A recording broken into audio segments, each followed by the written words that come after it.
जी mic चल रहा है क्या? जी। योग दिवस की बहुत सारी शुभकामनाएं। आज परम पूज्य गुरुदेव का आज बड़ा विशिष्ट दिन होता है, जो कि पूरे वर्ल्ड को उन्होंने योग सिखाया और योग की जो महिमा है आज उसके की विषय में दुनिया उन्होंने बताया।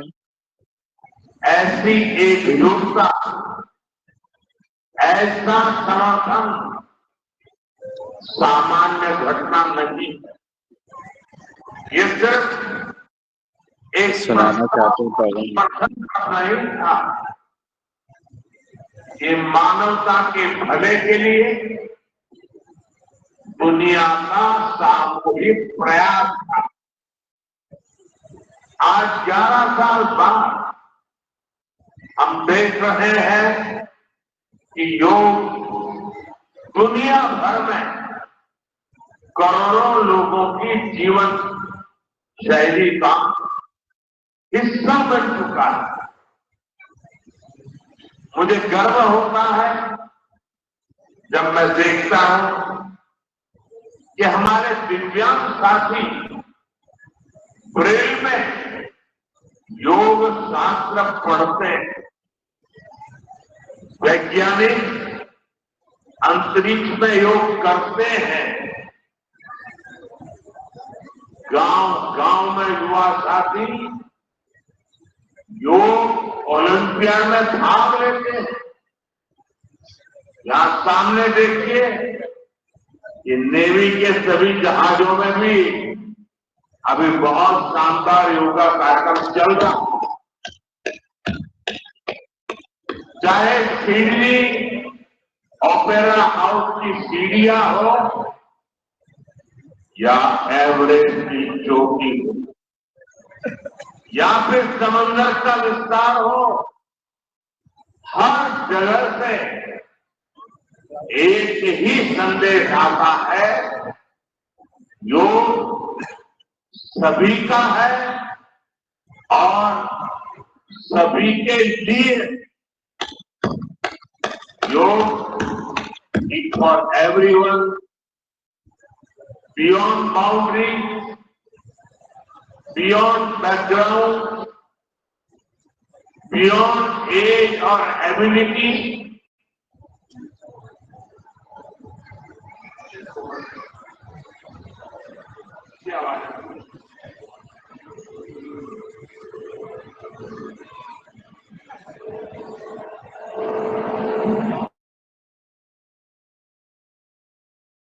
आज मुझे इस बात की खुशी है कि हम सभी विशाखापट्टनम में हैं। ये शहर प्रकृति और प्रगति दोनों की संगम सदी है। यहाँ के लोगों ने इतना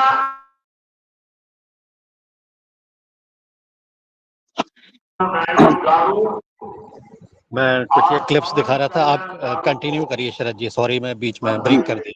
नहीं, बहुत अच्छा सर, बहुत बढ़िया।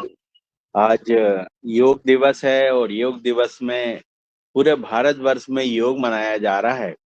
जो परम पूज्य गुरु जी ने हमारे यहाँ पे जो योग की महिमा लाए हैं, आज पूरा देश, पूरा विश्व उसमें योग को मान गया है। और आज उस योग हमारे माननीय प्रधानमंत्री जी भी कर रहे हैं। आज हमारे अशोक भैया ने बहुत अच्छा योग कराया और वो हमेशा बहुत तन मन धन से बहुत अच्छा योग कराते हैं। इस योग दिवस पर सभी को बहुत सारी शुभकामनाएं। आज का जो है वो जैविक खेती के ऊपर है और उसी पे अपन लोग चर्चा करेंगे। और जैविक खेती कोई छोटा मोटा सब्जेक्ट नहीं है। हम तो ऐसे समझ लें आप कि जैसे एक बहुत बड़े बिजली का कारखाना हो और अपन उसके एक लाइनमैन हो, ऐसे ही ये जैविक अथाह सागर है, इसके अपन एक छोटे से लाइनमैन है जो ये जानते हैं कि ये इससे ये होता है। मैंने अपने पिताजी से सीखा है ये कि खेती जो है वो हमेशा निरंतर सीखने वाली है। आप भले किसी भी उम्र के पड़ाव में हो, आपको हमेशा ही सीखना है और हमेशा ही नई पद्धतियों को अडॉप्ट करना है। ये आपके अंदर ये जो गुण है वो हमेशा होना चाहिए। और कोई इसमें परिपूर्ण नहीं है कि कह दे कि भाई मैं तो इसमें पूरा परिपूर्ण हूँ, ऐसा। नए नए सुझाव, नए नए युक्तियां, इस योगाहार ने इतनी सारी चीजें हमें सिखाई कि शायद कभी हम लोग इतना पढ़ने के बाद भी नहीं सीख पाए थे। बहुत सारी चीजें, सबके अपने अपने अनुभव इतने महत्वपूर्ण होते हैं। उनमें से जो आपको बहुत अच्छा लगे आप उसको चुन लीजिए और उसका प्रयोग कर डालिए।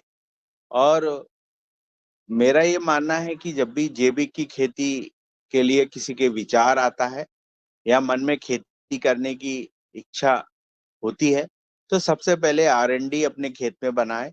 अगर 1 एकड़ है तो कम से कम 1 एकड़ का 10वां हिस्सा अपने प्रैक्टिकल के लिए अवश्य रखे हो। छोटे-छोटे प्रैक्टिकल्स को करे और उनको नोट करे कि मैंने आज ये वाली चीजें डाली हैं, इससे ये, इसका उपयोग से ये फायदा होता है। ये करना चाहिए। दूसरा दूसरा ये है कि कैसे इसको अपन बहुत अच्छा सफल बनाएं जैविक खेती को। ये भी बहुत बड़ी एक है। आदमी किसान यूरिया DAP लाता है और अपने खेतों में डालकर फसलों का उत्पादन लेता है। और वही दूसरा आदमी प्रयास करता है कि मैं जैविक तरीके से पैदा करूं, उसकी पैदावार कम आती है। इन्हीं विषयों पे अपन आज चर्चा करेंगे। मेरा अपना जो एक छोटा सा अनुभव है वो मैं आपको बताता हूँ कि सबसे पहले अपने पास अपने खेत की मिट्टी परीक्षण होना चाहिए अपने हाथ में। जिस दिन भी अपन खेती करने जाएं तो मिट्टी परीक्षण की आपके पास आपकी लैब की रिपोर्ट जो है वो अवश्य होना चाहिए। उस लैब की रिपोर्ट में आपको ये पता चल जाता है कि हमारे खेत में कार्बन कितना है, अपने खेत में न्यूट्रिशन की क्या पोजीशन है और अपने में क्या चीज ज्यादा क्या चीज कम हो रही है, इसके विषय में आपको पता चल जाता है। तो सबसे आप मिट्टी परीक्षण करावे। अगर आपके खेत में 1 से ऊपर कार्बन है, आपकी प्रोटीन सब बढ़िया है, पीएच ठीक है, आपकी इलेक्ट्रिसिटी भी चेक करावें कि आपकी इलेक्ट्रिसिटी भी खेत में क्या पोजीशन है। आपके न्यूट्रिशन सारे चेक कराएं कि आपके खेत के न्यूट्रिशन की समस्या क्या है। उसके बाद आप खेत की बढ़िया गहरी जुताई करें। उसके बाद पकी हुई गोबर की खाद उसमें बिखेरें और उसको तुरंत मिलावें, पड़ी ना रहने दें। कई आदमी गर्मियों में गोबर की खादों को खेत में पटक देते हैं, वो गलत है। उससे सारे उसके जीवाणु जो गर्मी में सारे के सारे खत्म हो जाते हैं। तो उसको तुरंत जब एक हल्की सी बारिश हो जाती है उस समय अपने जो जहाँ भी अपन ने कंपोस्ट को इकट्ठा किया है उसको लाके इस समय डालना चाहिए। ये मौसम में गोबर की खाद का जो एक्शन होता है वो बहुत पावरफुल होता है, ऐसा हमने खेत में पाया। और जो हम लोग गर्मी में डाल के पटक देते हैं और 1 महीने उस पर गर्मी पड़ते रहती है तो वो गोबर उतना उपयोगी नहीं रहता और वो जमीन के साथ वो भी तपते रहता है। तो इस चीज का भी थोड़ा सा अपन लोगों को ध्यान रखना चाहिए कि जमीन अपन लोगों को कैसे तैयार करनी है। फिर अपनी मिट्टी की जो मिट्टी अपनी कैसी है वो उसके हिसाब से अपने को फसलों को चुनना चाहिए। आजकल देखा गया है कि जो आदमी बीज के ऊपर बहुत ध्यान नहीं देता कि कौन सा बीज मुझे लगाना चाहिए, उसके पास कोई R&D नहीं होती। कई बीज वो ऐसा लगाता है जो उसने आज तक लगाया नहीं, सिर्फ पड़ोसी ने बोल दिया या किसी ने बता दिया कि भैया फलाना बीज में इतना उत्पादन है, तो उसको लाके अपने खेत में वो बो देता है। तो वो भी एक है। पहले अपने खेत में 1/4 एकड़ में जितना भी है उसके 50 दाने डाल के अवश्य देखे कि कैसी उसकी पैदावार आ रही है। उसकी शुरुआत उसको 1 साल पहले से करनी चाहिए कि उसका प्रशिक्षण कर लेवे कि कैसी क्रॉप है, उसमें क्या क्या रोग आ रहे हैं, किस चीज में क्या आ रहा है। बगैर दवा डाले अगर 50 पौधे लगाए हैं तो उनमें क्या क्या अगर 1 साल पहले आपके पास लिखा हुआ है कि इसमें व्हाइट फ्लाई आती है, इसमें बोरर आता है, फिर उनके पहले जैसे आपकी व्हाइट फ्लाई आती है तो आप उसमें बढ़िया से बबेरिया अपने खुद का बना के डालें। उसके बाद आप ट्राइकोडर्मा, सूडोमोनास, ये खेत में सभी चीजों का उपयोग करें, लेकिन अपने खेत की जो फसल आप बो रहे हो उसके विषय में आपको पूर्ण जानकारी होना चाहिए। अधिकतर देखने में यह आया है कि जो भी व्यक्ति जो फसल बोता है उसे उसके विषय में पूरी जानकारी नहीं होती कि ये कब क्या इसमें डिसीज आती है, किस जो प्लांट है वो अपने उम्र के किस पड़ाव में बीमार होता है, इसके विषय में बहुत कम नॉलेज होता है। तो उसके विषय में पता होना चाहिए कि मेरे प्लांट में कब क्या चीजें आती हैं। अधिकतर मैंने देखा है कि मेरे भाई लोग जब इल्लियां लगती हैं, जब वो उंगली जैसी मोटी दिखने लगती हैं, जब वो पंप लेके दौड़ते हैं, तो वो स्थिति क्यों आती है? वो अंडे क्यों नहीं देख पाते हैं? क्योंकि उन्होंने अंडे कभी देखने की कोशिश ही नहीं करी। वो कभी पत्ती ले जाके माइक्रोस्कोप पे रखते ही नहीं। आप माइक्रोस्कोप पे पत्तियों को निरंतर निगरानी रखें। हर हफ्ते आपकी 2 से 4 पत्तियां जो खुरची हुई अलग दिखती हैं, उनको ले जाकर आप अपने माइक्रोस्कोप से देखें कि उनमें कितने अंडे की संख्या बढ़ गई है। अंडे से आप कंट्रोल करोगे तो आपका बहुत नीम का तेल ही उन अंडे को नष्ट कर देता है। आपने देखा कि जैविक हमें काम नहीं करता, किसी ने बताया तो नहीं होने का कारण मैं वो बताता हूँ आपको। जैसे मूंग में है, मूंग की जो इल्लियां थी वो नॉन कंट्रोल हो गई थी और किसी भी दवाओं से कंट्रोल नहीं हो रही थी। पर हमने हमारे जो खेतों में पाया कि हमने जब मूंग की सोइंग करी थी तो प्रोम के द्वारा सोइंग करी थी। सबसे पहले हम लोगों ने उसमें 10% डीएपी मिलाया, 90% प्रोम था। धीरे धीरे धीरे धीरे 3 साल में हम ये स्थिति में आ गए। आने वाले साल में हम लोग प्रोम 100% प्रोम से सोइंग करेंगे। हमने देखा कि हमारा कार्बन भी बढ़ रहा है और खेती के अंदर अगर आप डीएपी यूरिया का उपयोग करते हैं तो कुछ तो पौधे ज्यादा बीमार होते हैं, ये कंफर्म है। अगर आप इन चीजों से बोते हैं तो आपके पौधे उतने बीमार नहीं होते। दूसरा, आपका जो कार्बन का परसेंटेज है वो हमेशा आपकी निगाह में रहना चाहिए कि कितना कार्बन है। और अभी कभी भी आपको अगर मौका मिल जाए तो अपने खेत में ढैंचा बो के उसको जरूर मिला दे में। उससे खेत बहुत फर्टाइल होता है। मतलब अगर आपने एक बार ढैंचा का उपयोग करके और उसका मिला दिया उसको, तो आपके काफी खेत में देखा गया है कि काफी फायदा मिलता है। बहुत अच्छा, देखिए योग चल रहा है, योग देखने को मिल रहे हैं। आज आज योग दिवस पे पूरा भारतवर्ष, पूरा विश्व योग मना रहा है। देखिए बहुत सुंदर मोनू जी हैं जो दिखा रहे हैं जी। तो अपन लोगों को ये विशिष्ट जैविक खेती के उसमें बहुत बारीकी से अपने को निगरानी रखनी पड़ेगी। सबसे मैंने मतलब जो जहाँ पे चूक होती है वो चूक वाला स्थान देखा है मैंने। एक तो बीज बीज चुनाव में चूक होती है, दूसरा इल्ली मारने में चूक होती है, तीसरा फंगिसाइड डालने में होती है। जब फंगस अपने खेतों में आ जाती है अपन उस समय जैविक या जो भी फंगिसाइड है वो लेके दौड़ते हैं। तो उनका पहले कैसे पता लगाया जाए, इस बात पे अपने को गौर करना चाहिए। मैंने कई चीज जैसे देखा है कि जैसे अपने सोयाबीन में पहले राउत साहब थे तो वो माइक्रो राजा के विषय में अवश्य बताते थे कि कैसे माइक्रो राजा का उपयोग करें। तो अपन लोगों की जो सोयाबीन है, मूंग है, इनमें माइक्रो राजा की जो उपस्थिति है वो होनी चाहिए। और उसके लिए कैसे अपन माइक्रो राजा को बढ़ाएं, उसके लिए पूरे जीवाणु को आप बढ़ा सकते हैं। जो पूना वाले सर ने बताया उस तरीके से बढ़ा कर अपने खेतों में माइक्रो राजा का उपयोग आप कर सकते हैं और उसके रिजल्ट्स बहुत अच्छे हैं। पौधों में की जो जड़ें हैं बहुत तंदुरुस्त बने, उसके लिए कंपोस्ट। अनुलोम प्राणायाम, अब अनुलोम विलोम प्राणायाम हमारे पूरी बॉडी को संतुलन बनाने का कार्य करता है।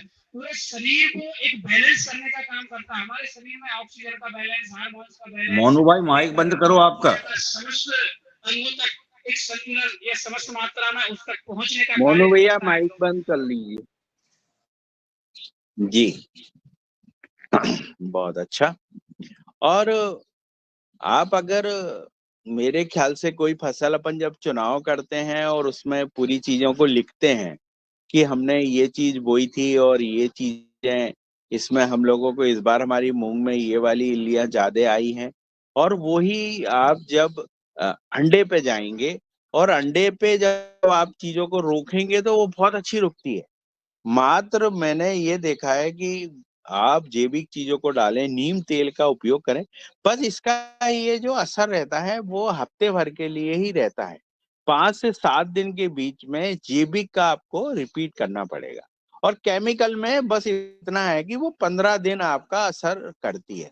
सिर्फ एक पंप ज्यादा लगाने के लिए आदमी जैविक चीजों को नहीं डाल पाता है, लेबर की प्रॉब्लम्स आती है, कुछ आदमी इतना व्यस्त होता है, खेत से ज्यादा घर में व्यस्त होता है। बहुत सारी ऐसी दिक्कतें हैं जो जैविक खेती करने में दिक्कतें आती हैं। बार बार वो खेत नहीं पाता है, वो जाके सिर्फ अपने लेबर से पूछ लेता क्यों रे इल्ली तो नहीं दिखी। उसकी अगर रजिस्टर मेरे ख्याल खेत में रख दिया जाए तो सबसे कम अगर हाजिरी निकलेगी तो वो खेत में निकलेगी। वो खेत में निरंतर जाने वाली जो प्रक्रिया है धीरे धीरे कम होते जा रही है। पहले मोटरसाइकिल गाड़ियां नहीं होती थी तो सुबह खेत में जाता था तो वो शाम को आता था, क्योंकि गाड़ी नहीं है, जाएगा काहे से, रोड ही नहीं है। अब आजकल इतनी बढ़िया रोडें हो गई हैं, वो 10 मिनट खेत में जाता है, गाड़ी रखी उसने, एक राउंड भी लगाया और लेबर से पूछा क्यों रे क्या है, उन्होंने बताया हाँ साहब इतना है। तो वो वहां पे तो वो निगरानी जो देखने की है, वो एक कर्मचारी की निगरानी आंखों से देखा गया, एक आपकी आंखों से देखा गया, उसमें बहुत अंतर हो जाता है। आप जिस गहराइयों से अपने खेतों को देखेंगे उतना मेरे ख्याल से कर्मचारी उतनी गहराइयों से उन खेतों को नहीं देख पाता है। ये मैंने अपने खेतों में भी पाया। तो इन चीजों को बड़ा विशिष्ट है कि अपने खेतों में आप एक बार जरूर निगरानी करें। और जिनके जैसे खेत में ही अगर मकान है तो उन्हें तो प्रॉब्लम नहीं जाती है, क्योंकि वो कभी ना कभी चले ही जाते हैं। पर बहुत से ऐसे खेत हैं जो उनकी दूरियां बहुत हैं, अगर 10 किलोमीटर के घेरे में दूरी है तो वो जाना थोड़ा मुश्किल रहता है, वो निरंतर नहीं जा पाते हैं, और उनकी खेती में इसका असर भी दिखता है नहीं जाने का। खेत अगर मालिक जाता है और एक कर्मचारी जाता है उसमें बहुत अंतर होता है। मालिक के जाने से खेत में जो चीजें हैं वो सब, उसको जो भी गलतियां हैं वो उभर के दिख जाती हैं कि कहाँ क्या हो रहा है, मेरी मेड़ें कहाँ जा रही हैं, मेरे कहाँ से जानवर घुसने का बन रहा है, कहाँ पे तार की फेंसिंग नहीं है, और कौन से पेड़ का क्या है, किसी ने कोई मेड़ में हमने जो पेड़ लगाए हुए हैं वो काटे तो नहीं, मेड़ बहुत ज्यादा गंदी तो नहीं हो रही है, जहाँ पे कि बहुत सारी किसी की देखा है हमने कि मेड़ें ऐसे ही पड़ी हुई हैं और उनमें बहुत सारा कचरा और ये सब कुछ हो रहा है, जिसके कारण जो आने वाली जो अपन फसल लगाते हैं तो उसमें जो कीट पतंगे हैं उनके लिए बहुत अच्छा घर टाइप आपने बना रखा है। यानी आपका कहना है कि भैया मैं तो खेती कर रहा हूं और मैंने जैविक से ज्यादा कीट पालने पे ध्यान दिया है, अपनी मेड़ों को कीड़ों के लिए अच्छे सजा के रखा है, वहां घास हो रही है, कचरा हो रहा है बहुत सारा। जैविक चीजें आपको निरंतर मेड़ों में अवश्य डालना चाहिए, इससे बहुत कंट्रोल होता है। अगर मेड़ों में आप जैविक चीजों का उपयोग करेंगे, आप हमेशा उसमें बबेरिया है, वर्टिसाइल है, ये चीजें आप हमेशा डालते रहें। और खेत की जो मेड़ है, मेड़ों को कोशिश करें कि जितनी साफ रह सके उतनी साफ रहेंगी तो बहुत अच्छा आपका खेती में आपको कीट पतंगों पे कंट्रोल पा सकेंगे। इसके बाद आता है कि आप खेतों में कम से कम 2 लाइव ट्रैप हाथ से बनाई भी लगा सकते हैं। मेरे पिताजी ने बहुत अच्छा एक लाइव ट्रैप बनाया था, अगर किसी को सीखना हो तो वो सादर आमंत्रित है कि वो आके सीखे। बहुत अच्छे लाइव ट्रैप हैं, तो उनके द्वारा बहुत सारे कीट पतंगे, कम से कम मेरे को ऐसा लगता है कि 30 से 35% कीटों को आप अपने प्रकाश जाल के अंदर ला सकते हैं। जहाँ पे ज्यादा, जैसे हमने देखा है इस बार की ज्यादा, जैसे आपकी व्हाइट फ्लाई वगैरह आती है, तो आप उसको जैसे फॉगिंग मशीन अगर आप ले लें, मेरे पास एक फॉगिंग मशीन है, तो आप उसमें अगर सिर्फ नीम का तेल और पानी को ही जला देते हैं और एक बार शाम को उस फॉगिंग मशीन को घुमा देते हैं, तो उससे आपके कीट पतंगे जो व्हाइट फ्लाई वगैरह हो रही है, वो बहुत कंट्रोल होती है। 10 से 15% आपको तुरंत रिजल्ट मिल जाते हैं। और थोड़े से नीम तेल में आप अगर धुआं यहाँ छोड़ेंगे तो आपके 3 एकड़ में वो फॉगिंग मशीन से धुआं फैल जाता है और सारे कीट पतंगे जितने हैं वो हमेशा के लिए, जो छोटे छोटे हैं, वो मर जाते हैं। तो ये भी एक बहुत अच्छा कंट्रोल है। और उसके बाद आप लोग निरंतर अपने जितने भी कीटनाशक आपने योगाहार में सीखे बनाना, शतपत्ती काढ़ा है उसको, लेकिन उसको बार बार डालने की प्रक्रिया है जो वो बहुत महंगी है। तो उनको, जैसे पिछली बार हम लोगों ने बबेरिया वर्टिसाइल एक गोबर की गोली बना के डलवाए थे, तो उनके रिजल्ट भी बहुत अच्छे आए। इस बार हमने देखा है कि जैसे अपन लोग किसी गोबर की खाद में मिला के आप रख दीजिए, तो बहुत बढ़िया उस पे जो अभी देखो सूडोमोनास की उसके ऊपर धीरे धीरे से लेयर आने लगी है, तो वो फेंकने में बहुत इजी होता है। जैसे आप बन अगर धान के लगा रहे हैं, कल्टीवेशन कर रहे हैं, थोड़ा सा भी गीला है, तो उसको आप फेंकवा दीजिए। हमारे पास डस्टर है, ट्रैक्टर छोटा डस्टर है, तो हम लोग ट्रैक्टर के माध्यम से फेंक देते हैं, जिससे उसमें लेबर कॉस्ट हमारी बचती है।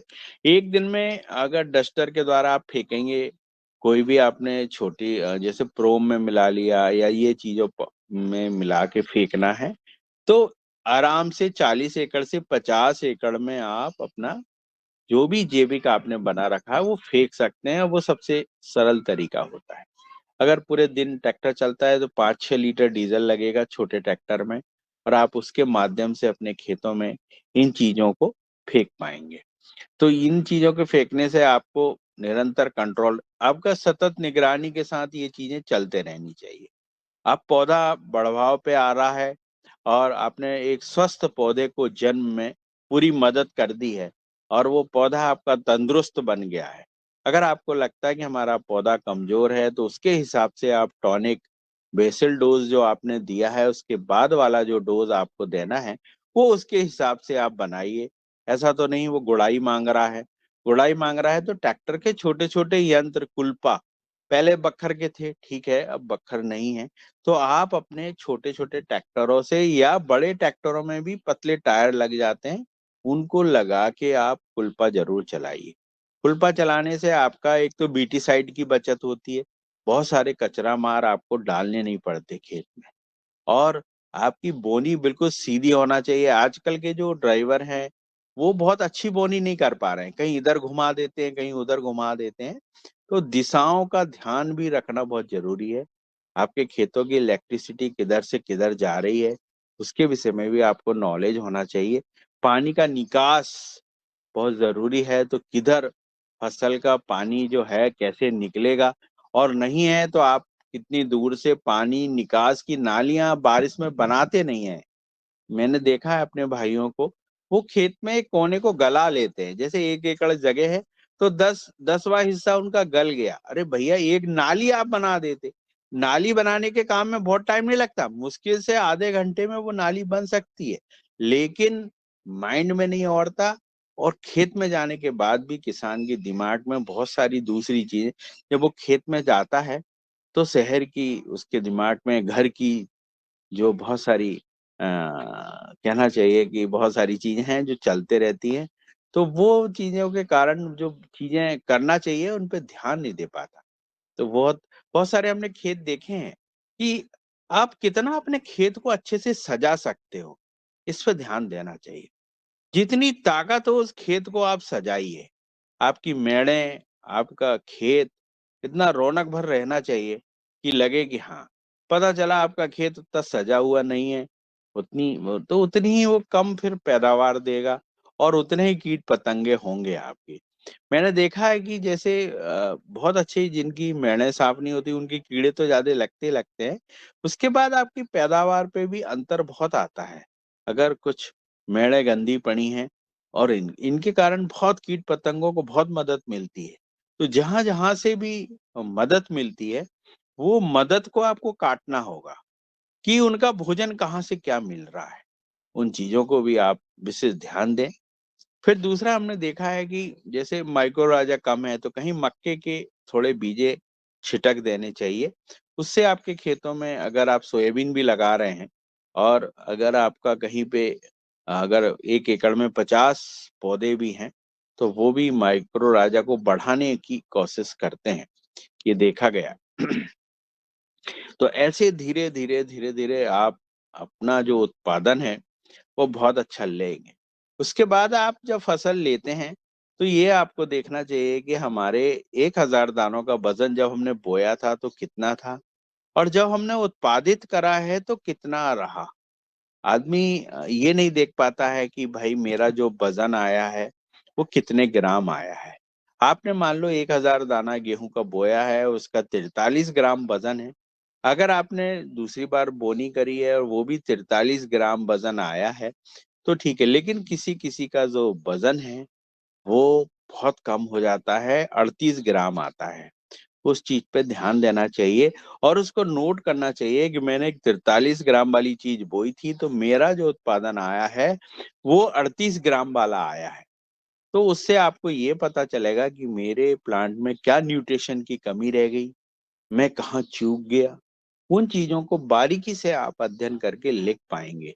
कई कहते हैं भैया मेरी फसल बहुत अच्छी है और जब हम काटने को गए तो साहब मेरा तो एवरेज गिर गया। तो वो चीजें क्यों आ रही है, इसको आपको निगरानी कैसे पकड़ोगे आप। तो आपने जो बोया है उस दाने का वजन और आपने जब काटा है उसका वजन आप अगर मिलाएंगे तो आपको अंतर पता चल जाएगा। दूसरा सबसे अच्छा एक है कि जैसे आप आपका बीज चुनाव करते हैं तो अपने खेत की बढ़िया, जैसे गेहूं ले लें अपन, तो गेहूं की सबसे अच्छी सीधी वाली बालियों को आप चुनें, आड़ी तिरछी बालियों को नहीं। अनमैच्योर्ड दाने से अगर आप पैदा करते हैं तो आपकी पैदावार में 20 से 30% की कमी आती है। तो मैच्योर्ड दाने कैसे चुने इसका भी बहुत आपको ध्यान रखना चाहिए। आप उसमें ग्रेडिंग मशीन है, आप अपना ग्रेडिंग करें, डी स्टोनर चलाएं, ग्रेविटी चलाएं। आजकल सरकार सब्सिडी के माध्यम से बहुत अच्छे ग्रेडर लगवा रही है। जो ग्रेडर लगे हुए गांव गांव में लगने वाले हैं, सरकार का ये मानना है कि 20% उत्पादन, 20 से 30% किसान अपने घर के बीज को ग्रेडिंग मशीन तक नहीं ले जाता, इसलिए उसका नुकसान होता है। तो ये चीजें उसको ध्यान करनी पड़ेगी जब भी वो बीज अपने लिए रखता है। आप जैसे मूंग काट के रखिए तो उसका बढ़िया ग्रेडिंग करवावे और पूरे उसके दाने जो है निकलाए। उसमें सबसे आप अगर ग्रेविटी से निकलाएंगे तो आपकी पूरी दाल, ये कटे हुए दाने और कम वेट वाले दाने निकल जाएंगे। आप डी स्टोनर से चलवाएंगे तो आपका जितना भी उसमें पत्थर मिट्टी जो है वो मैग्नेटिक डी स्टोनर से अलग हो जाएगा। आप ग्रेडिंग मशीन चलाएंगे तो उसमें जो भूसा है जो है सारी चीजें निकल जाएंगी।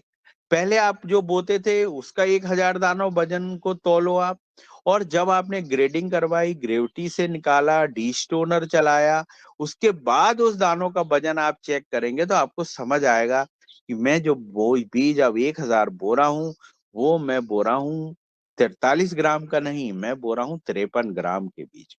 जब आप एक वजनदार बीज को बोएंगे तो वो बहुत अच्छी फसल देगा। आज आपने देखा होगा, मेरे भाइयों ने देखा है कि जब हम लोग आज मूंग बोते हैं या कोई पौधे तो 10 पेड़ में से 2 पेड़ हमारे कमजोर होते हैं। उसका कारण है कि हमने बीज के साथ सही प्रक्रिया नहीं करी, सही बीज बनाए ही नहीं, उसको ग्रेडिंग से निकाला ही नहीं, ग्रेडिंग नहीं चलाई, उसमें ग्रेविटी नहीं चलाई, डी स्टोनर नहीं चलाया, बीज को रखने में गलती हो गई, फंगिसाइड नहीं मिलाया, खेत में गोबर की खाद नहीं डाली, खेत में क्या कमी थी वो हमें नहीं मालूम। तो ये सारी चीजें जो बढ़ रही हैं उन पे आपको, अब जो खेती है वो निगरानी वाली खेती हो गई है और आपको एक अच्छा एवरेज लेना है। तो ये सब चीजों का नॉलेज बहुत होना चाहिए। 90% किसान बगैर ग्रेडिंग का गेहूं अपने खेतों में बोता है। सिर्फ 10% किसान हैं जो मजबूरन, कुछ किसान पूरा बेच देते हैं, तो वो बीज बना बनाया बीज जिनमें टैग लगा रहता है वो लेके आते हैं। उन्हें टैग का नॉलेज भी नहीं होता कि कौन सा बीडर है, फाउंडेशन है, सर्टिफाइड है, कौन से सीड में ज्यादा पैदावार होगी उसकी भी नॉलेज होनी चाहिए कि हमें कौन सा बीज कैसे चुनना है। तो ये बीज में बहुत सारा इतिहास है, उसको बहुत समझते हुए अपने खेत के लिए बीज में जाना चाहिए। अपना जब बीज का आपने चुनाव कर लिया, अपने घर के बीज को आपने अच्छे से बालियां चुनी और फिर उनको अच्छे से ग्रेडिंग कराया, उसको ग्रेविटी से निकाला, फिर उसका डीस्टोनर किया, वो जो बीज निकल के आया और उस बीज का जब आप बोनी करेंगे, उसमें बढ़िया आपने ट्राइकोडर्मा सूडोमोनास उसमें लेप करा और उन बीजों को सीड कम फर्टिलाइजर, अब आपका चुनाव आता है किन मशीनों से आप बो रहे हैं। अब आपने देखा है बहुत सारे किसान आज भी एक एक डब्बे की सिड्डिल यूज करते हैं, उसमें खाद मिला दी, खाद में वो बीज मिला दिया और उठा के बो दिया। अब आप पौधे के साथ तुरंत ही डीएपी यू आपका मिला रहे हो, तो आपकी पैदावार कैसे अच्छी आएगी। आपको कोशिश करना चाहिए कि अपने को सीड कम फर्टिलाइजर के जो प्लांटर्स आते हैं आजकल, जो प्लास्टिक के गैर से उठा के डाल रहे हैं, वो प्लांट से प्लांट की दूरी बराबर मेंटेन करते हैं और जो खाद आती है वो प्लांट से लगभग आधा इंच दूर गिरती है, उससे पौधों को बढ़ाव में बहुत अच्छा मिलता है। तो आप एक एटमॉस्फेयर, जब पौधा बड़ा होता है तो उसको एक एटमॉस्फेयर भी तो दो। आपने तो बस बो के आगे आप देख ही नहीं रहे उसको कि भाई कहाँ बीज गिरा, मेरी कहाँ खाद गिरी, मेरे पौधे कितने डैमेज हैं। ये सारी प्रक्रिया अगर आप बहुत अच्छे से करेंगे तो मुझे ऐसा लगता है कि आप 30 से 40% आपका उत्पादन आप बढ़ा पाएंगे। तो जमीन में सबसे पहले अपनी जमीन तैयार कर ली, बीज हो गया। अब बीज के बाद आगे यंत्रों की।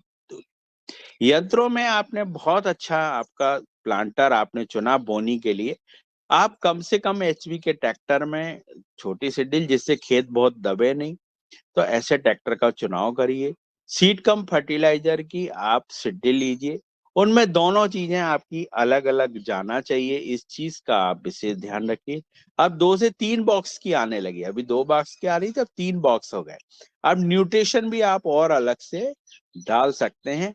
ऐसा पास में जहाँ पे भी रिसर्च सेंटर्स हैं, पवार जैसे हमारे यहाँ पवार खेड़ा है, लेकिन वहां पे किसानों की जाने की जो वो रहती है बहुत कम होती है।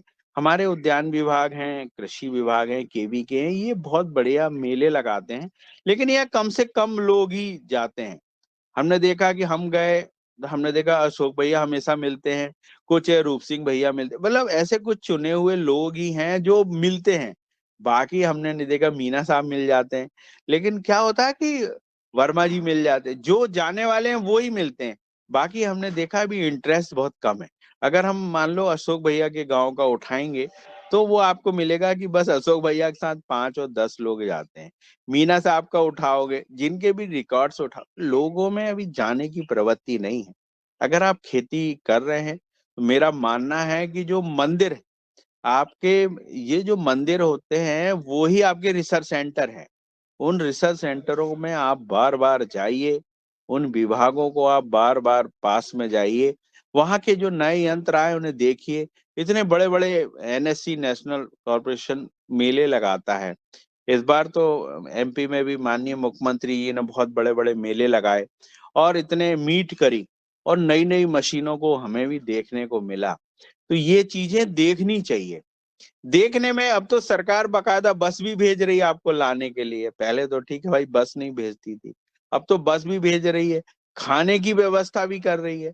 लेकिन फिर भी किसान इन चीजों के पास आने में कतराता है, उसे ये लगता है कि ये फालतू का मतलब वो है।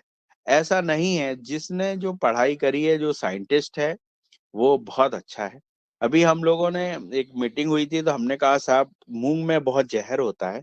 हमने कहा साहब किसान का काम है उत्पादन करना, किसान उत्पादन करेगा, जो दुकान पे मिलेगी वो चीज डालेगा, उसको रोकने की ड्यूटी सरकार की है और क्या चीज गलत है वो वैज्ञानिक को बताना चाहिए।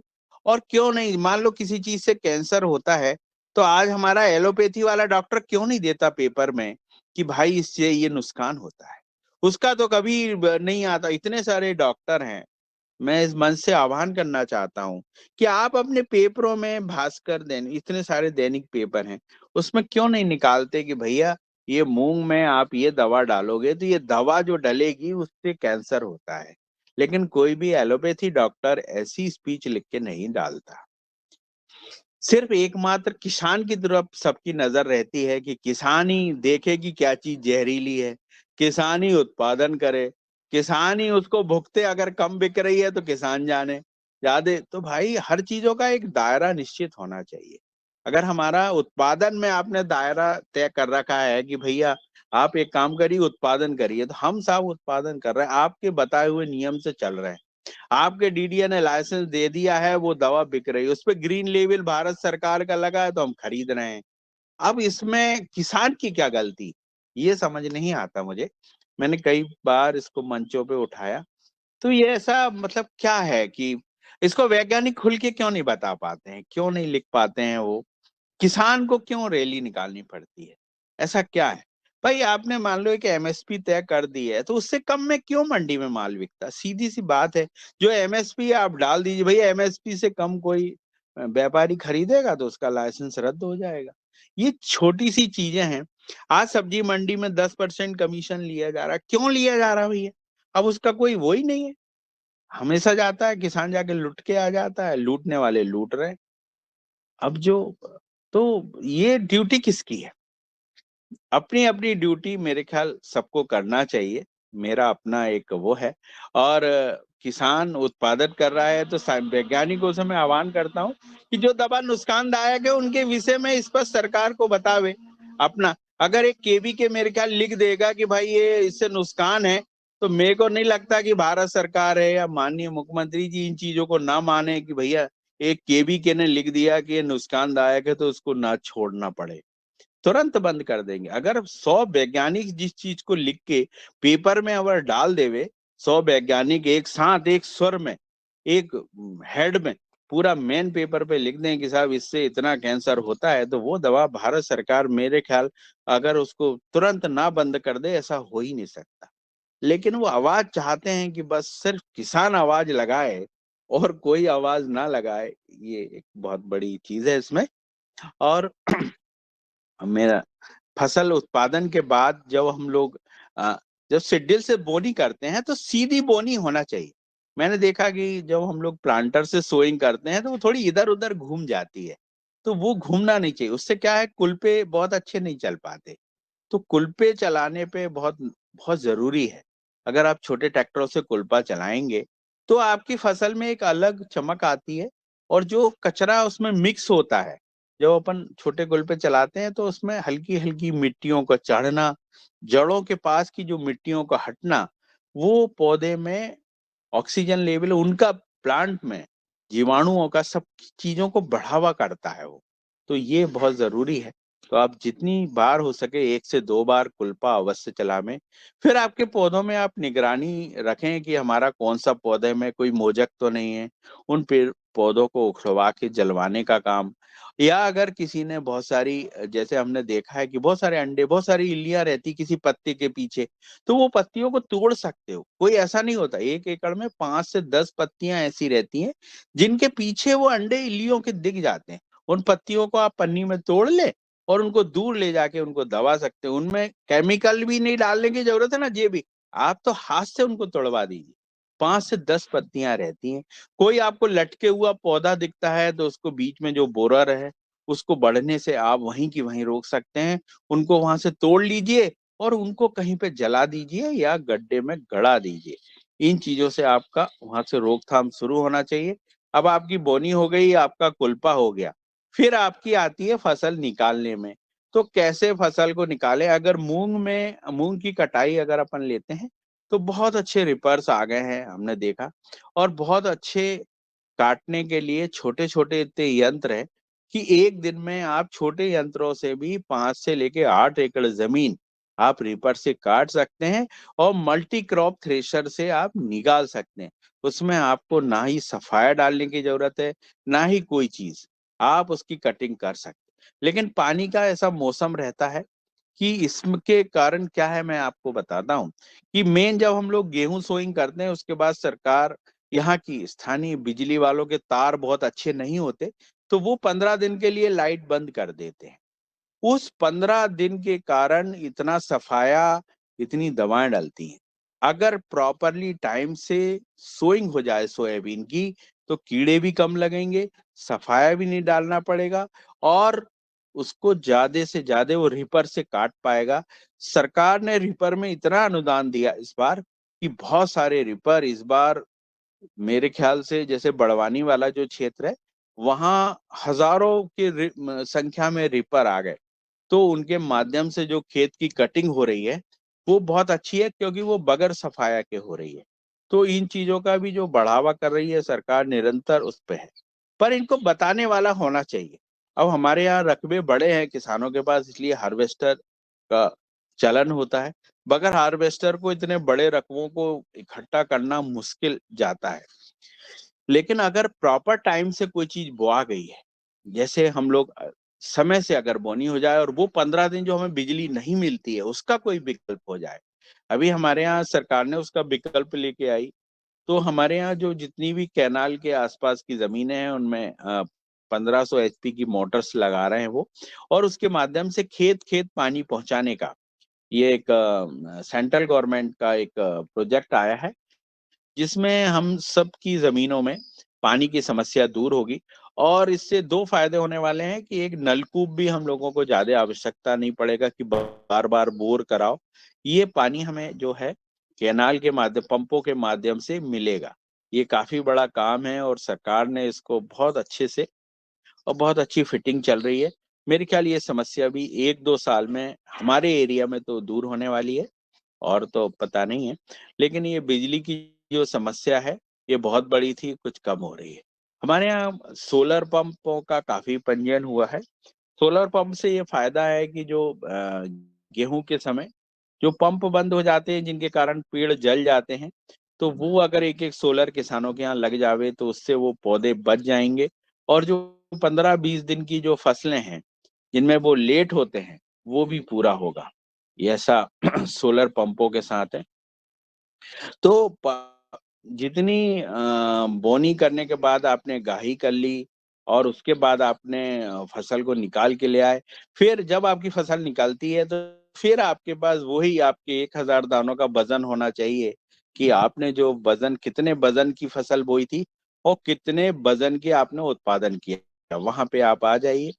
जब आपने फसल अच्छे से, आपको लगता है कि भाई मैंने इतने ग्राम की फसल बोई थी, इतने ग्राम की मेरी फसल आ गई, तो आपको मन में एक संतुष्टि होगी कि मैंने जो भी पोषण डाला वो सही डाला, और मेरा उत्पादन जो था वो इतना अच्छा है। अगर इन छोटी छोटी चीजों से आप अपना बचाव करेंगे, तो जरूर से आपकी 20 से 30% की पैदावार बढ़ेगी, और खेत में लगने वाले रोगों में भी आप लड़ पाएंगे। तो ये आपका एक पूरा फसल चक्र हो गया। उसके बाद आपको जो अनाज रखना है, जो भी, तो बहुत अच्छे चुना हुआ बीज आप रख लीजिए और उसको आप तैयार करिए। जी, अब आप किसी के कोई क्वेश्चन है तो मैं सादर आमंत्रित करता हूं कि आप आवें और अपन लोग आपस में इसमें चर्चा करें कि कैसे क्या।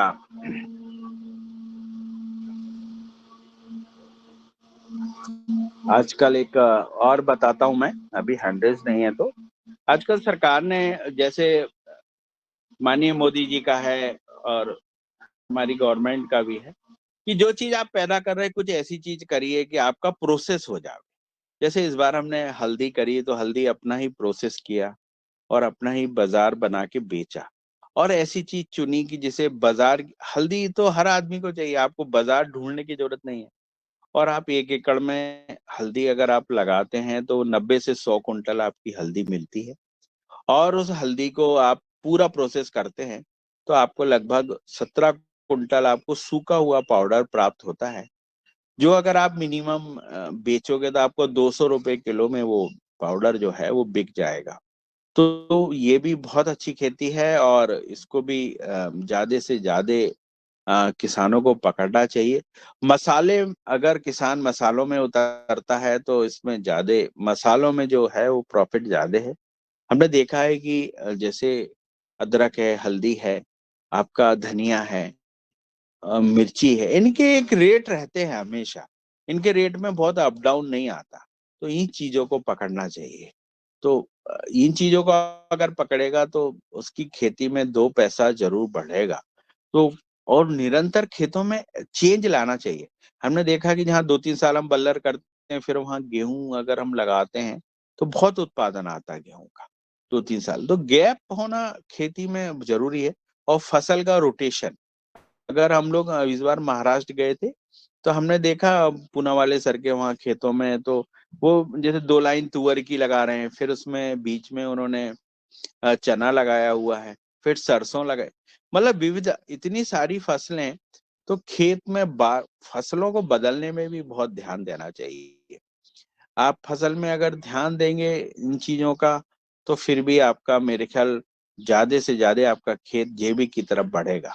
सब्जियों में अगर देखा जाए तो सब्जियों में जैसे मान लो अभी लौकी गिलकी की बेल तैयार कर ली थी हम लोगों ने, छोटे छोटे ये गोबर के गमले बना के तैयार किए थे और उनको गमले सहित लगा दी।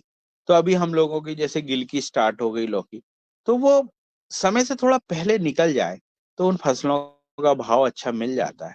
अधिकतर देखने में आया है कि जब बैंगन निकलता है हमारे भाई का, तो वो 2 रुपए 5 रुपए किलो बिकता है और वो फिर परेशान हो जाता है। टमाटर कम रेट में निकलता है, वो कहता है भैया मैं जो भी चीज लगाता हूँ तो मेरे को भाव ही नहीं मिलता। तो हमने कहा कि भैया आप कभी बाजार से 100 रुपए किलो की सब्जी लाए हैं? बोले हाँ लाए हैं। तो 100 रुपए किलो की सब्जी जब आप लेके आ सकते हो तो उसको पैदा क्यों नहीं कर सकते? इस चीज पे विचार करना चाहिए। और जहाँ पे वो चीजें हो रही हैं उनको ज्यादा देखना चाहिए कि कैसे टमाटर ये लोग कर पा रहे हैं, मिट्टी में कितना ढलान है, पानी नहीं रुकता है। ऐसे हर के पास खेत होते हैं जहाँ पे पानी कम रुकता है, तो वहां इन चीजों को कर सकता है वो। सब्जियों में जो चुनाव है वो बहुत अच्छे से करना चाहिए। अगर एक साथ अब सबके टमाटर लगे, आपने टमाटर लगा दिया, या आपने टमाटर, मौसमी टमाटर लगाया, तो भी आपका हो जाए। मैं आपको एक बहुत अच्छा, जैसे आप सब्जियां खाते हैं तो सबसे अच्छा चुनाव, सबसे सस्ती सब्जी जो होती है वो जैविक की तरफ ज्यादा रहती है। जैसे कोई बैंगन अगर 2 रुपए किलो बिक रहा है, तो उसमें आप बताइए वो कैसे कोराजिन डालेगा? क्योंकि वो तो 1,000 रुपए लीटर की दवा है, 1,000 रुपए एकड़ की, तो वो नहीं डाल पाएगा। तो आप कभी भी बाजार में जो खरीदें सब्जियां, थोड़ी सस्ते टाइप की सब्जियां लें, तो हमेशा आपको जैविक सब्जियां और मौसमी खाएं। जिस मौसम की सब्जियां हैं उस मौसम की खानी चाहिए। अब आप ठंड में अगर भिंडी को ढूंढते हैं और वो 100 से 150 रुपए किलो मिलती है, तो उसको बचाने के लिए जो है कितना इंसेक्टिसाइड कितना पेस्टिसाइड लगेगा, आप विचार करिएगा।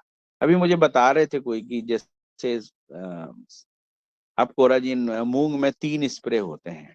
तो किसी मैंने अनार वाले से पूछा भाई आपके यहाँ, तो बोलते साहब हमारे 60 स्प्रे होते कोराजिन के। तो मैंने कहा यार बताओ, सरकार को बताना चाहिए भैया जो अनार 60 स्प्रे वाला है और हमारी मूंग है वो 3 स्प्रे वाली है। अब वो नजर किसी की नहीं है। तो ये चीजें रहती हैं कि कहाँ कितना है।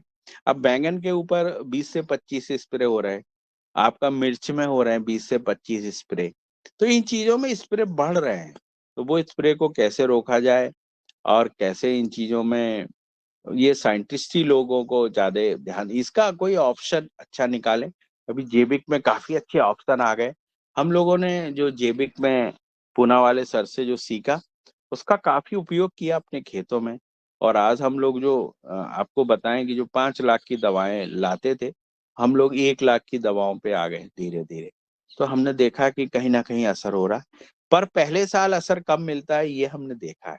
जब 2-3 साल अपन निरंतर उसका यूज करते हैं तो फिर बहुत अच्छे रिजल्ट मिलने लगते हैं।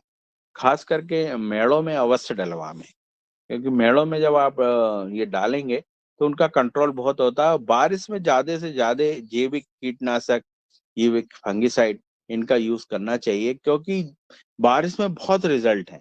इतने मतलब व्यापक रिजल्ट आंखों से देखने को मिलते हैं। और काफी अपनी जमीन को इनका फायदा भी होता है कि कैसे अपन लोग इन चीजों का ज्यादा से ज्यादा उपयोग करके अपना, सिर्फ गर्मी में ही इसके थोड़े कम रिजल्ट देखने को मिले, बाकी के पूरे समय आपको बहुत अच्छे रिजल्ट मिलते हैं। तो आप कैसे इसमें जैविक चीजों का ज्यादा से ज्यादा उपयोग करके अपने खेतों को केमिकल से आप बचाएं।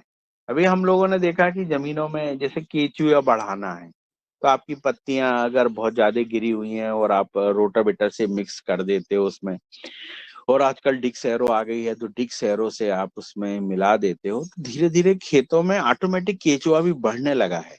ये यंत्रों के उपयोग से ये चीजें आई हैं। जो पहले यंत्र होते थे कल्टीवेटर, उसमें क्या होता था, जो ग्रीन फोल्डर है वो सूख जाता था। अभी जैसे डिक्स एरो आ गया तो वो क्या करता है कि काट के जमीन के अंदर मिला देता है। तो उससे क्या हो रहा है, जो ग्रीन मैनुअल जो हमारा पड़ा हुआ है वो जमीन के अंदर जा रहा है। उससे धीरे धीरे बारिश में केचुओं की जो संख्या थी वो वापस दिखने लगी। हमने देखा है कि खेतों में लाखों केचुए बारिश में हमें दिखने लगे। पहले बीच का एक गैप ऐसा आया कि उस समय केचुए बहुत कम हो गए थे, लेकिन अभी सिर्फ एक यंत्रीकरण आने से, जो माननीय हमारे यहाँ शिवराज चौहान साहब ने जो यांत्रिकी का जो एक बहुत बड़ा डिवीजन लेके आए थे, और वो आज बहुत अच्छा काम कर रहा है। आज यांत्रिकी के माध्यम से किसानों को अनुदान भी बहुत अच्छा मिलता है, तो वो उनका एक बहुत बढ़िया स्टेप था। इससे यंत्रीकरण होने से बोनी टाइम से होना, मशीनों का खेत में चलना, ये सारी चीजें, तो हमने पाया कि अगर एक यंत्र के बदलने से भी आप देखिए, एक डिक्स एरो, पावर डिक्स एरो आने से और रोटावेटर के आने से खेतों में केचुए की संख्या बढ़ी है। और पहले के जो कल्टीवेटर जो थे उनसे ये चीजें बेटर काम करती है, और डीजल भी कम लगता है और खेत की बनावट भी बहुत अच्छी होती है। अगर आप सीधे गेहूं की नरवाई में एक बार खम्मा लगा के 2 बार डिक्स एरो चला देते हैं, तो वो पूरा जितना भी भूसा है वो सारा इसमें मिक्स हो जाता है। तो ऐसे यंत्रों की भी आवश्यकता है सरकार से भी, कि ऐसे यंत्रों में ज्यादा से ज्यादा अनुदान देवे, जिनसे कि आग लगाने में भी कमी आवे, केचुआ बढ़ाने में उनकी मदद मिले, और जमीन को बनाने में किसान को डीजल भी कम लगे और समय भी कम लगे। ऐसे यंत्रों का चुनाव को बढ़ावा देना चाहिए और किसानों को उस तरफ ले जाना चाहिए।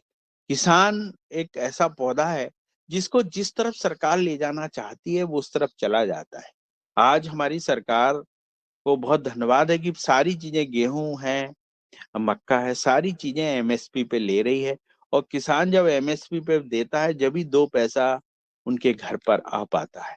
इस चीज को किसान भी जानता है, सरकार भी जानती है। तो इन चीजों में देरी ना हो, और किसानों को एमएसपी जो सरकार तय कर रही है, हमें उससे ज्यादा नहीं चाहिए। हम भी ये नहीं कहते कि हमें कोई बहुत आप वैसा वो दो, सिर्फ हमें जो एमएसपी पे जो रेट आपने निर्धारित करे हैं वो रेट के पैसे हमें मिल जावे, बस ये इतनी ही वो रहती है। और ज्यादा मतलब ऐसा विरोध करने के लिए हमें क्यों मतलब खड़ा किया जाता है, इन चीजों में देरी क्यों हो जाती है। जब मूंग खरीदी करना है तो पहले दिन से ही खरीदी करो, जो हर चीज है। तो इसमें बहुत सारी ऐसी चीजें हैं कि आप किसान को गलत दिशा में, जब किसान को खेतों में जाना चाहिए आपने उस समय खेतों को रोड पे पहुंचा दिया। तो इन चीजों को भी बड़े जो नेता लोग हैं उनको ध्यान रखना चाहिए। गौशालाओं की अभी माननीय मुख्यमंत्री जी गौशालाओं पे बहुत ध्यान दे रहे हैं, लेकिन आज भी जो गौशाला पालक हैं वो कहीं ना कहीं कोई नेताओं के रिलेशन वाले हैं या वैसे हैं, तो बहुत अच्छी गौशालाओं को नहीं चला पा रहे।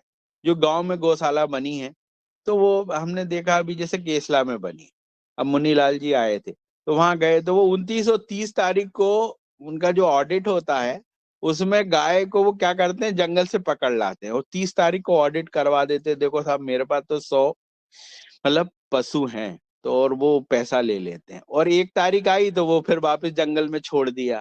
तो ये चीजों पे भी निगरानी रखने के लिए अलग से होने चाहिए।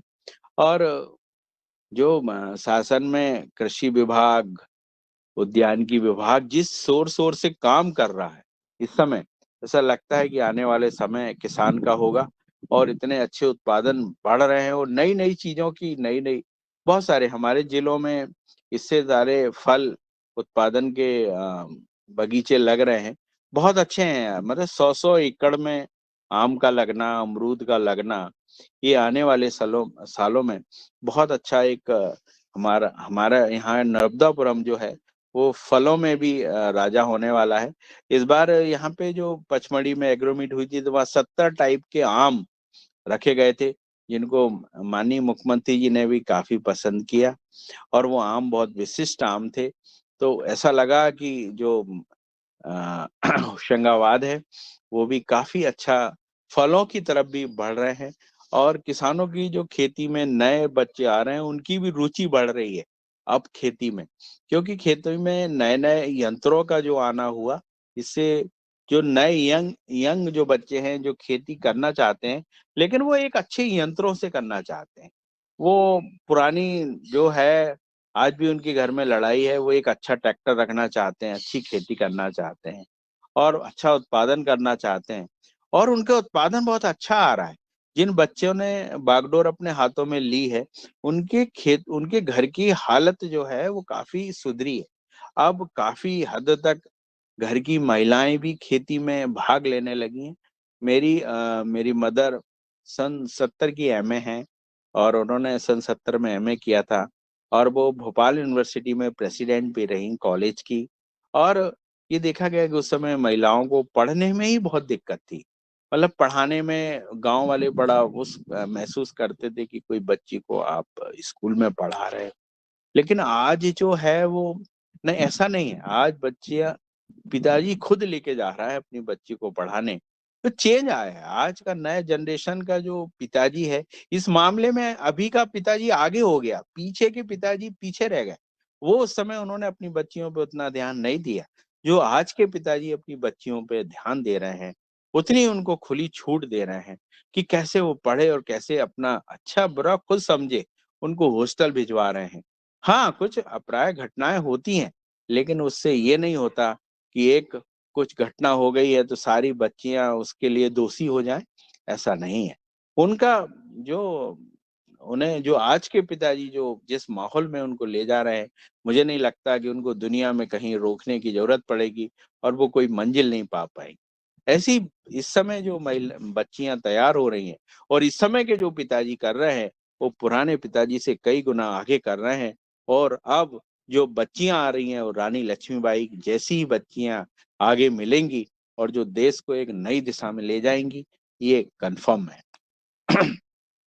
क्योंकि इस समय की जो बच्चियां हैं बहुत एजुकेशन, मतलब आप गांव में देखिए, आप गांव में कोई बच्चियां खाली नहीं है, वो भी पढ़ने सब जा रही हैं, और सरकार भी बहुत मदद कर रही है उनकी। बढ़ चढ़ के उन्होंने इतना पैसा उनके, आपने 80% ले आए तो लैपटॉप, तो स्कूटी, फलाना ये वो। तो बच्चियों का पढ़ने का रुझान बढ़ रहा है। बस अब पढ़ाई पे है कि हमें क्या पढ़ाना है।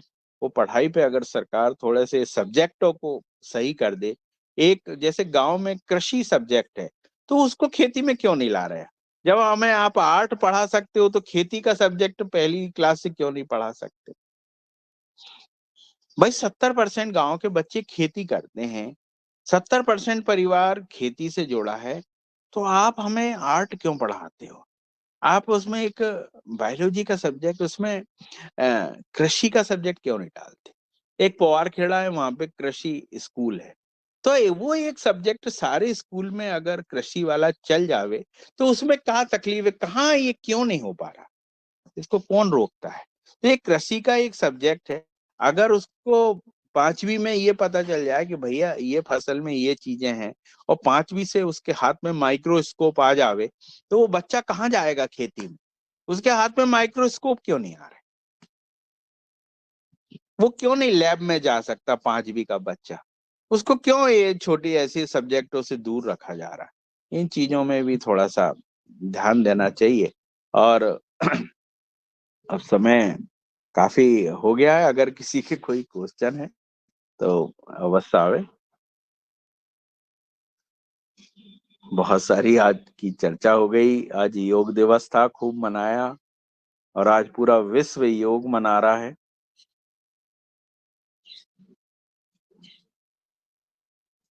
मैं हमारे डॉक्टर दुबेश सर को बुलाता हूँ। उन्होंने हम लोगों को लैब में सबसे पहले भेजा था और मैं उनका बहुत धन्यवाद करना चाहता हूँ कि डॉक्टर किशोर सर जो हैं हमारे, हम लोगों को उन्होंने एक ऐसी चीज दी कि जो हमेशा जीवन भर याद रहेगी।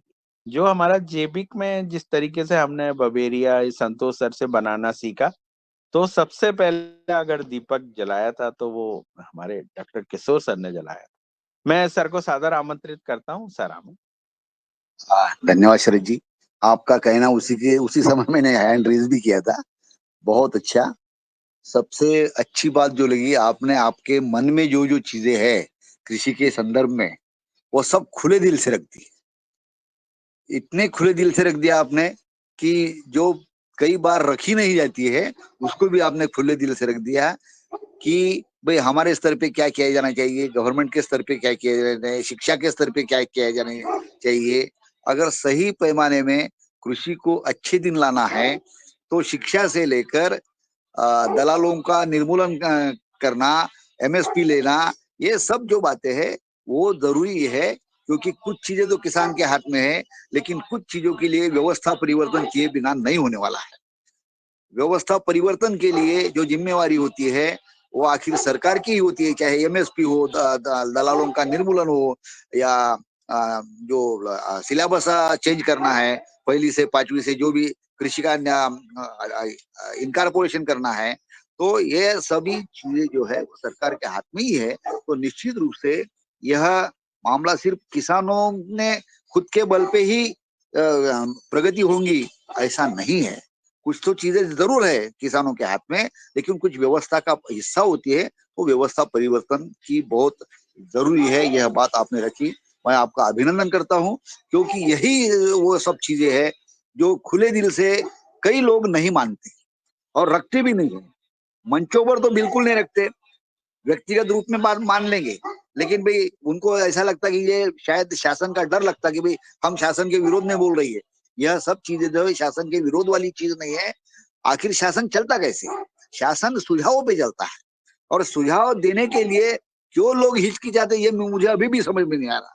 भाई अच्छे सुझाव देने के लिए भी लोग अगर हिचकिचाएंगे और जो मंच होते हैं वो मंचों पर नहीं रखेंगे, उनको लिखित में जहां जहां संभव है वहां नहीं देंगे, तो व्यवस्था कैसे परिवर्तित होगी?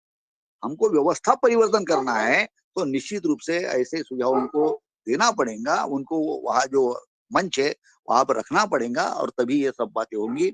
इसी के साथ में आपने जो बहुत छोटी छोटी चीजें जो बोला कि भाई अभी यांत्रिकीकरण है, यांत्रिक जो बदलाव है वो बदलाव लाने पड़ेंगे।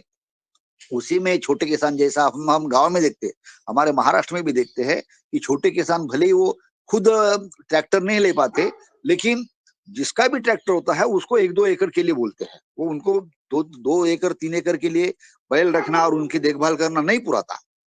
तो निश्चित रूप से वो यंत्रों की मदद से ही जिसको कल्टीवेशन बोलते हैं या सीडिंग करते हैं, यह सब काम करते हैं।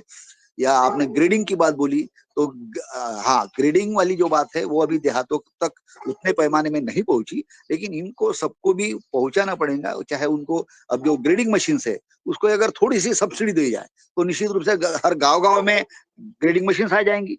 जो अनएम्प्लॉयमेंट का मसला है, अनएम्प्लॉयमेंट का मसला दूर हो जाएगा।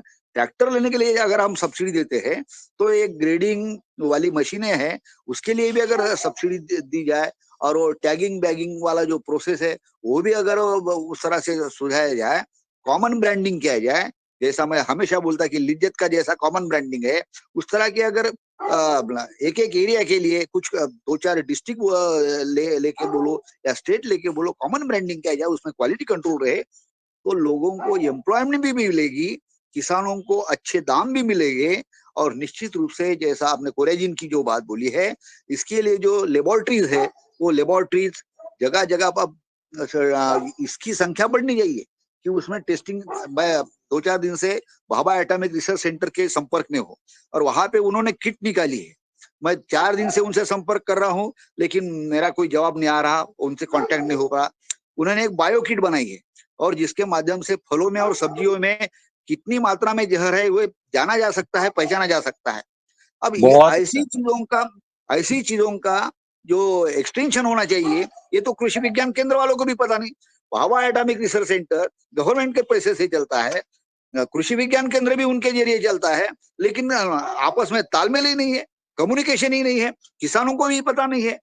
तो ये चीजों के तरफ भी ध्यान जाना चाहिए, तभी ये सर्वसमावेशक किसानों की प्रगति होगी, कंज्यूमर की प्रगति होगी और सबकी प्रगति होगी, और तभी हम सर्वांगीण विकास करके विश्व गुरु बनने में कामयाब होंगे, ऐसा मुझे लगता है। आपने बहुत अच्छी बातें रखी, फिर से एक बार मैं आपका अभिनंदन करता हूँ। धन्यवाद। जी सर, प्रणाम सर।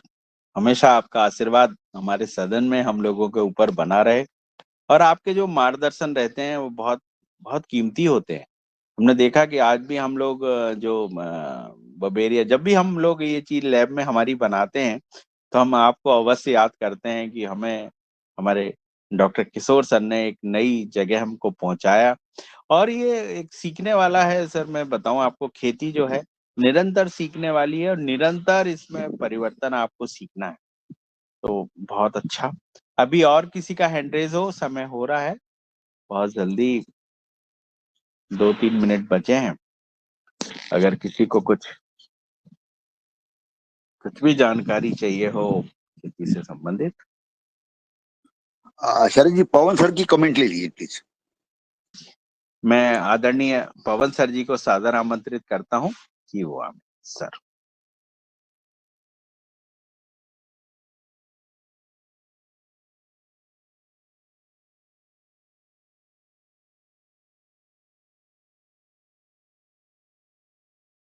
शायद सर अभी किसी उसमें जुड़े हुए हैं, ऐसा उनका।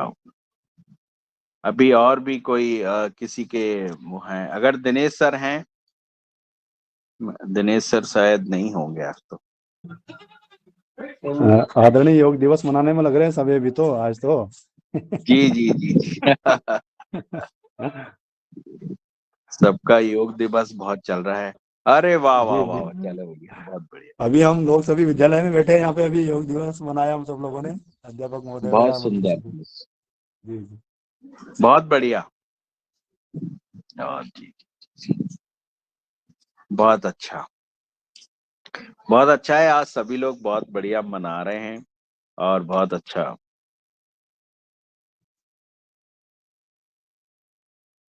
तो चलिए अब समापन करते हैं। ऐसे भी 8 होने वाला टाइम है। और सिंगोरिया जी को कुछ कहना है क्या?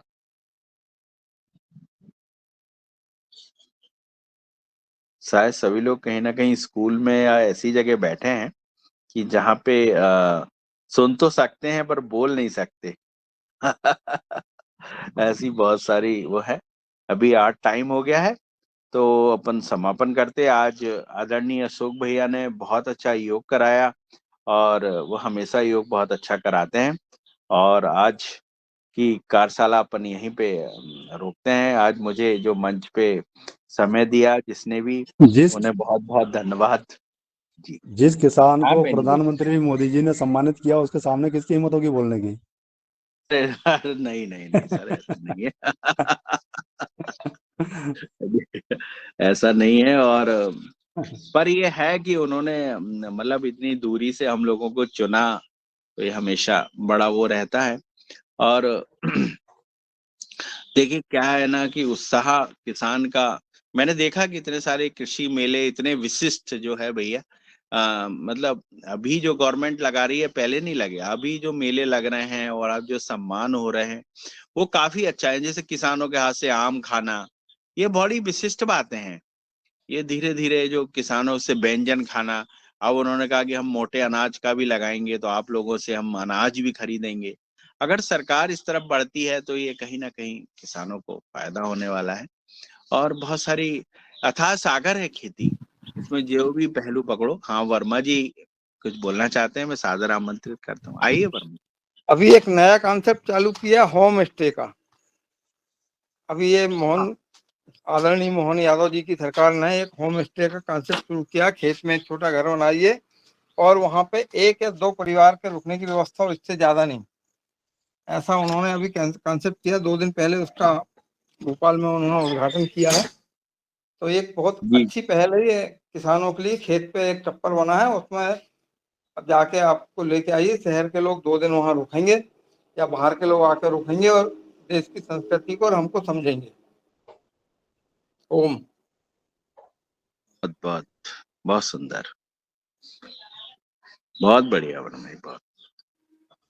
सरकार निरंतर किसान के विषय में सोच रही है और निरंतर सरकार की निगाह भी पूरी किसान की तरफ है, लेकिन उसके तालमेल में जो बस पीछे रह जाते हैं वो दूरी और आ जाए, वो जो छूटना है वो हट जाए, क्योंकि सही दिशा शरद भैया, में किसान को ले जाना वो सरकार का है।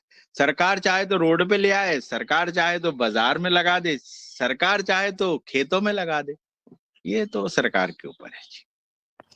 शरद भैया, अपन सरकार से है ना क्लस्टर बनाने की मांग करे। जैसे क्या करता है, किसान प्याज का भाव देखता है तो सारे किसान प्याज लगा देते, तो फिर उसको किसान घाटे में चले जाता है और वो बहुत दिनों तक प्याज का नाम नहीं लेता है। ऐसे लहसुन का होता है, ऐसे अलग अलग फसलों का होता है। तो एक क्लस्टर बना करके किसानों को प्रेरित किया जाए तो ना तो किसान को फसल का भाव कम मिलेगा और ना ही उनको कुछ संकट का सामना करना पड़ेगा। हाँ, ये बात है सही, बिल्कुल। भैया एक इन बात और हो चीजों से सकती है सरकार के तौर पे कि जो हम लोग सफाया डाल रहे हैं और सफाया डाल के मूंग पैदा कर रहे हैं, तो सरकार एक अधिनियम मतलब एक ला सकती है कि भैया जिस भी वही पे सफाया खरीदा गया है उसका मूंग हम एमएसपी पे नहीं लेंगे। तो मैं समझता हूँ कि अगले साल निश्चित रूप से आधे किसान जो है बिना सफाया डाले मूंग की खेती करने लगेंगे। जी जी जी जी, बहुत अच्छा, बहुत अच्छा है। और मैं तो भैया इसका एक ऑप्शन बहुत अच्छा है, यंत्रीकरण में बहुत अच्छे हार्वेस्टर आना चाहिए जो गीली पत्ती सहित मूंग को काट देवे। इसमें जो यंत्रीकरण के जो वैज्ञानिक हैं वो पीछे जा रहे हैं, उनको ऐसी मशीनें लाना चाहिए। मैंने देखा था कि फॉरेन में जब जैसे जो गोभी काटने की हार्वेस्टर है और जो है वो बकायदा एक एक फूल काट लेती है, ऐसे हमारे यहाँ भी मूंग जो हरे, एक्चुअल में जो हमारे यहाँ अभी जो आता है वो जो हार्वेस्टर चल रही है वो पकी हुई फसल के काटने वाले हार्वेस्टर है।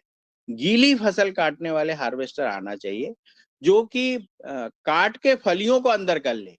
ऐसा नहीं कि दाने निकाल दे, दाने ना निकाले, उनकी पूरी फलियां फलियां अपने अंदर ले आवे, टैंक में भर ले और वो फली किसान ले जाके अपने खले में 2 दिन सुखा के और थ्रेसर से निकाल ले। ये सिस्टम आना चाहिए।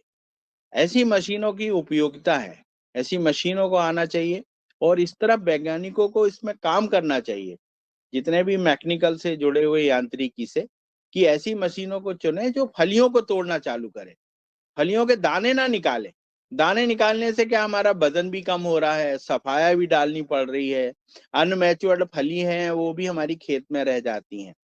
तो ये सारा जो नुकसान हो रहा है उसकी जगह ऐसे यंत्र आए जो कि मूंग की फलियां फलियां ही इकट्ठी कर ले।